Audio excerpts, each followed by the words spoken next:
Aside from Galileo, another man, his contemporary in the name of Johannes Kepler, take the battle cry of the ideas of Nicolaus Copernicus. He discarded the idea of epicycles taught by Ptolemy and instead asserted that the planets around the sun revolve following an ellipse orbit rather than circles as previously thought. He asserted also that planets revolve around the sun in varying speed with respect to their distance from the sun.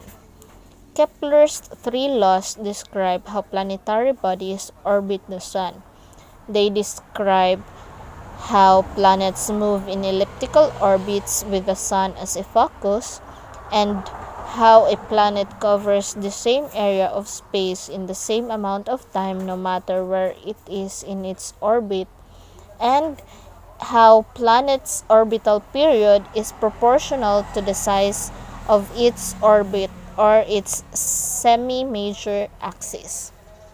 The planet orbits the sun in a counterclockwise direction as viewed from above. The sun's north pole and the planet's orbits all are aligned to what astronomers call the ecliptic plane.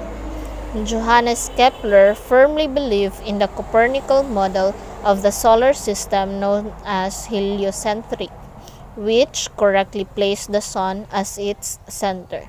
After much struggling, Kepler was forced to an eventual realization that the orbits of the planets are not circles but were instead the elongated or flattened circles that geometers call ellipses. Since the orbits of the planets are ellipses, there are three basic properties of ellipses. The first property of an ellipse is an ellipse is defined by 2 points, each called as a focus and together with which is called a foci. The sum of the distances to the foci from any point of the ellipse is always a constant. Second property of an ellipse is called the eccentricity. The flatter the ellipse, the more eccentric it is. Each ellipse has an eccentricity with a value given, with a value between 0, a circle, and 1, essentially a flat line. Technically, it is called a parabola. The third property of an ellipse is called the major axis, while the shortest axis is called the minor axis. Half of the major axis is termed a semi-major axis, knowing then that the orbit of the planets are elliptical. Johannes Kepler formulated 3 laws of planetary motion which accurately describe the motion of comets as well. Kepler's first law states that each planet's orbit about the sun is an ellipse. The sun's center is always located at one focus of the orbital ellipse. The sun is at one focus. The planet follows the ellipse in its orbit, meaning that the planet-to-sun distance is constantly changing as the planet goes around its orbit. Then, Kepler's second law states that the imaginary line joining a planet and the sun sweeps equal areas of space during equal time intervals as the planet orbits. Basically, that planets do not move with constant speed along their orbit.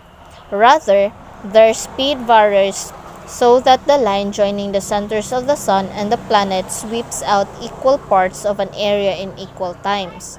The point of nearest approach of the planet to the sun is termed perihelion. The point of greatest separation is aphelion. Hence, by Kepler's second law, a planet is moving fastest when it is perihelion and slowest at aphelion. Lastly, in Kepler's third law, states that the squares of the orbital periods of the planets are directly proportional to the cubes of the semi-major axis of their orbit. Kepler's third law implies that the period for a planet to orbit the sun increases rapidly with the radius of its orbit.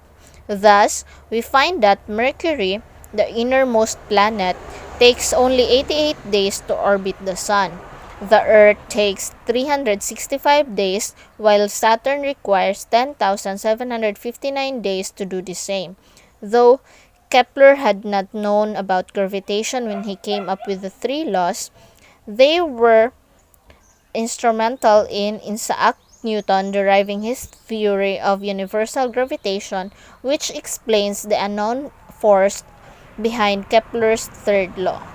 Kepler and his theories were crucial in the better understanding of our solar system dynamics, and as a springboard to newer theories that more accurately approximate our planetary orbits.